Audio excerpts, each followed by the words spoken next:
Hey, Lovebirds. Another podcast where there is no guest. No free love advice, just me talking to you. Let's call this segment Heart to Heart.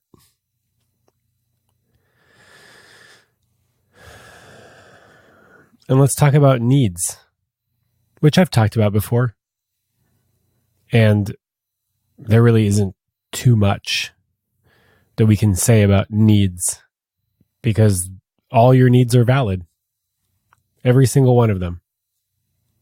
Valid. And you're responsible for having them met. Which means that you need to know what they are. Because if you don't know what they are, how can anybody else? And if you don't know what they are, how can you communicate them to somebody who's in a position to perhaps meet them? Sometimes I ask people, what do they want or what do they need? And they say, I don't know. They don't know. Because they haven't cultivated the awareness, the sensitivity, the introspection required to answer that question. So I'm going to ask you, what do you need to feel safer, more fulfilled, more loved, more seen, heard, felt in your life? In your relationships, in your work? What do you need? What is not being met? Is it connection? Is it closeness? Is it attention? More sex? More text messages? More phone calls? More quality time with loved ones? More presence from your beloved? Your partner? More respect and kindness from the people you're going on dates with? More responsibility at work? Less judgment? Less shaming? More constructive criticism? Less destructive criticism? More love? Do you need more love? And if you answer yes to that, what does that mean? A few weeks ago, there was a podcast on dumbing down your needs. How can you make your needs easily communicative? Communicable? How can you break your needs down in a way that you can ask for them to be met in a way that is easy for other people to meet you or to meet them? How can you break them up into little bits? And how can you spread the load of those needs so that all of your needs don't have to be met by one person? Because when you do that, you place undue pressure on that one person to meet all your needs. And sometimes their needs conflict with your needs. And that's perfectly fine. That's normal. That's part of relationship. So you need to spend some time meditating, marinating, sitting with what is not being met in your life. Because what happens when you don't have your needs met is that often you soothe or try to fill the void with other things. Drugs, alcohol, tobacco, caffeine, food, sex, social media, internet distractions, binge watching Netflix, sleeping in, going to bed too late. You find something to meet the need. And that's fine.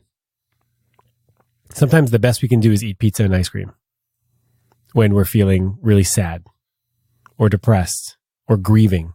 That's the best we can do. And that's okay. There's nothing wrong with that. Don't start beating yourself up about the fact that you ate some pizza and some ice cream because you were sad.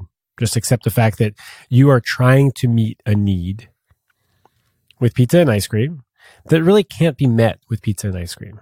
So what you're doing is you're sort of pushing the need away or temporarily masking it.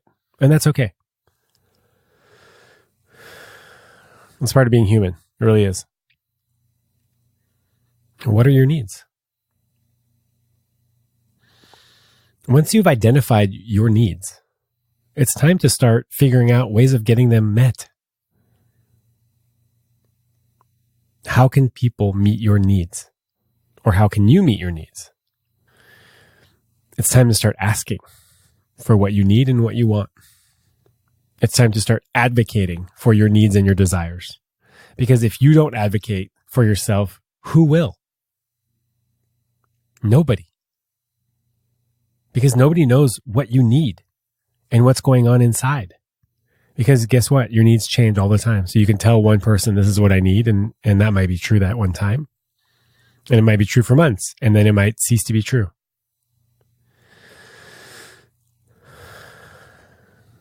You have to learn to ask for what you need. Nobody will give it to you unless you ask for it. And even then, they might not give it to you. But that's okay, because you've asked. Which means you know how to do it, which means you can replicate it, and you can do it again or to different people or in different ways. And the more you do it, the better you get at it. The more you talk about your needs, the more you identify what they are, the more familiar you get with your needs and how they might be met in a variety of different ways. Asking your partner to be more present, it's good. It's great. It's great if your partner says, I would love to be more present. What does that mean for you? Oh, well, it means not being on your phone while we're having dinner and asking me about my day. And when I talk about my emotions, not to fix them, but to just be present for them and hold them, hold space. So you can ask for your partner to be more present, or you can ask for your partner to not use their phone at the dinner table when you're having dinner, when you're connecting. You see the difference? When I mean dumb them down, I mean be more specific. And also know that when you ask for your needs to be met, some people will not be able to meet them. Perhaps your partner will say, you know what? I really want to check the game scores while I eat dinner. And that's really important to me. So I can't meet your need of not playing with my phone while having dinner. Is there another way that I can be more present with you while still meeting my needs of checking the game?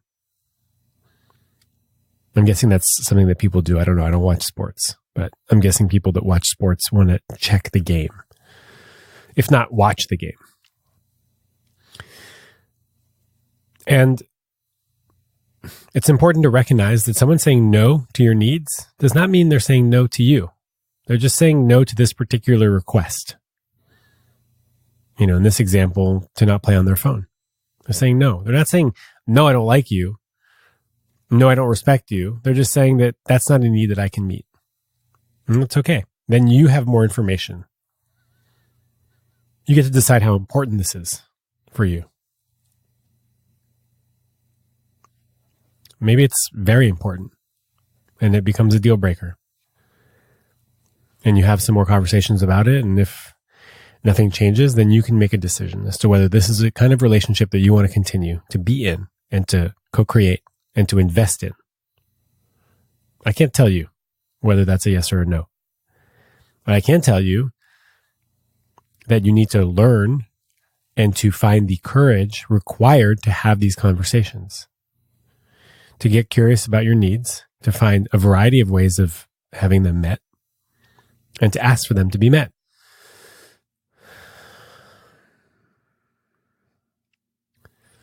There are a variety of ways for you to ask for how people can meet your needs. And one of them is very classic, and I don't think it's very effective. When you say, I need you to empty the dishwasher, check in with me via text after we have sex. don't play on your phone while we're having dinner. When you say, I need you to, there's a good chance that the other person, the receiver, is going to feel defensive. Because I need you to is a demand. It's a demand. And demands are hard to meet.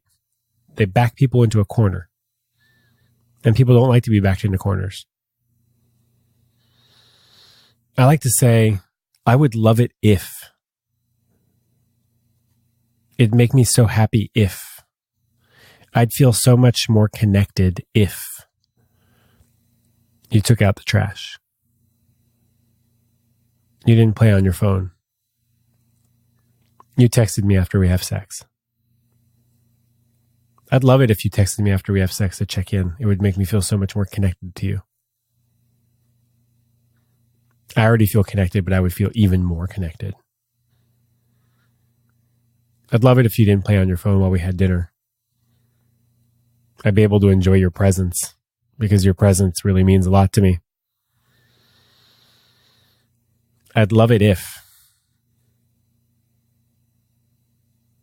instead of I need you to. Do you see the difference? The benefit of I need you to isn't clear. It's not clear what happens when I do what you need me to do. It's really clear what happens when I do what you would love me to do. It's going to bring you love and connection, closeness. And that's huge. And I can imagine that for some of you, this is going to be really, really, really, really hard because you're not used to asking for what you need. Maybe because you're a people pleaser. And if that's the case, it's time to change and to place the focus on yourself first so that you can care for others better. People pleasers are great. They're great people. They love so much. They want to please so much that they're willing to do it above their own wellness and their own needs. And that has to change. Because you are useless to others if you do not care for yourself. Really. You're useless to others if you're not taking care of yourself. And there's nothing selfish about that. Nothing. Nothing selfish. You are number one, and you must care for number one so that you can care for others. I really need to be clear about that. We care for ourselves so that we can care for others. That's why you should never feel bad about saying no to something that you don't want to do because you're prioritizing number one so that you can care for others. And you should never feel bad about asking for what you need because having those needs met is paramount to your well-being. It will lead to more love, more acceptance, more compassion, more respect for yourself and others. It's time to stop playing small. It really is. And to start taking the type of space that you deserve. And to start building the kind of life that you deserve and that you are proud of.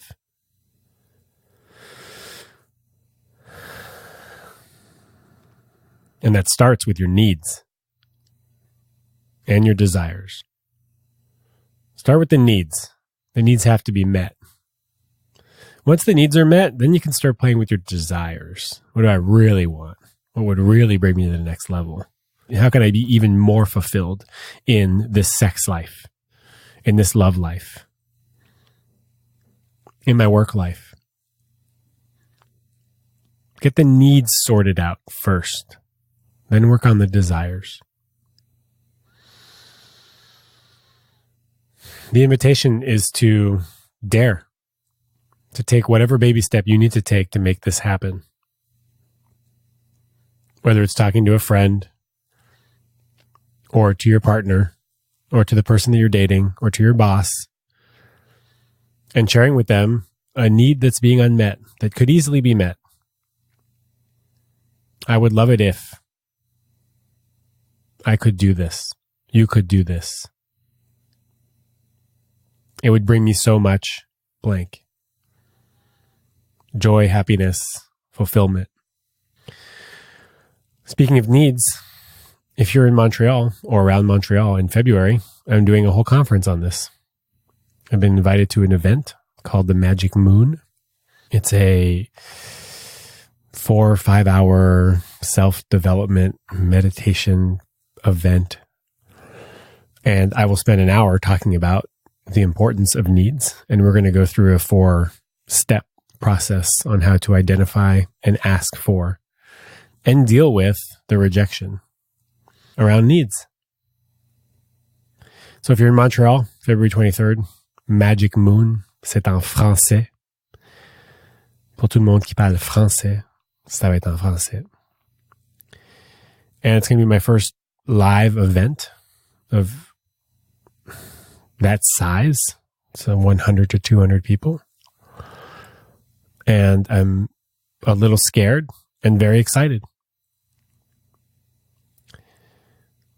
There's a link in the show notes for this episode if you'd like to join us. And I hope you do. And for everybody else, have a beautiful week and get those needs met.